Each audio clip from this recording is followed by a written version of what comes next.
ആ മോളെ ആരാ മനസ്സിലായില്ല. മാഷെന്നെ മുത്തൂറ്റ് സ്കൂളിൽ വെച്ച് പഠിപ്പിച്ചിട്ടുണ്ട്. സുഖാണോ? ആ സുഖമായിട്ടിരിക്കുന്നു മാഷേ. മോളെ ഞാൻ ഈ അഡ്രസ് തപ്പി വന്നതാ, ഒന്ന് പറഞ്ഞു തരുവോ? ആ ഞാൻ പറഞ്ഞുതരാം മാഷേ, ഇത് എനിക്ക് അറിയാമല്ലോ. പറഞ്ഞേ ഞാൻ പറഞ്ഞുതരാം. മാഷ് ഇവിടുന്ന് നേർരേഖയില് ഒരു 350 മീറ്റർ നടക്കുക. അവിടെ നിന്ന് കിഴക്കോട്ട് ഒരു 45 ഡിഗ്രി തിരിയുമ്പോ മാഷ് ഒരു കവലയിലെത്തും.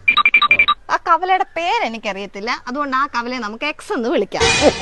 ആ കവലയിൽ നിന്ന് 2 വഴികളുണ്ട് സാമാന്തരികമായി, ഒരു വൈയും ഒരു സെഡും.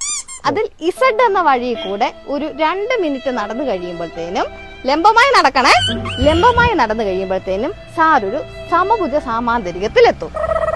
അവിടെ നിന്നുകൊണ്ട് പൈതഗോറസ് തിയറി ഇല്ലേ, കർണ സ്ക്വയർ, ലംബം സ്ക്വയർ, അത് തന്നെ ആ തിയറി അങ്ങോട്ട് അപ്ലൈ ചെയ്യുവാണെങ്കിൽ സാറ് പറഞ്ഞ് ഈ സ്ഥലത്തെത്താം. പിന്നെ സാറ് നടക്കുമ്പോൾ ഒരു ആവറേജ് സ്പീഡ് അങ്ങോട്ട് മെയിൻറ്റെയിൻ ചെയ്തുകൊണ്ട് നടക്കുവാണെന്നുണ്ടെങ്കിൽ സൂര്യൻ ഉച്ചസ്ഥായിയിൽ എത്തുന്നതിന് മുമ്പ് സാറിന് ഉദ്ദിഷ്ട സ്ഥലത്തെത്താം. അത് മനസ്സിലായില്ല. അയ്യോ, അത് സാറിനുള്ളതല്ല, മലയാളം ടീച്ചറിന് വേണ്ടി നോക്കി വെച്ചതായിരുന്നു. 15 വർഷം മുന്നേ നിങ്ങളെ ഞാൻ നോക്കി വെച്ചതാ, ഇപ്പോഴാ കൈ കിട്ടിയത്.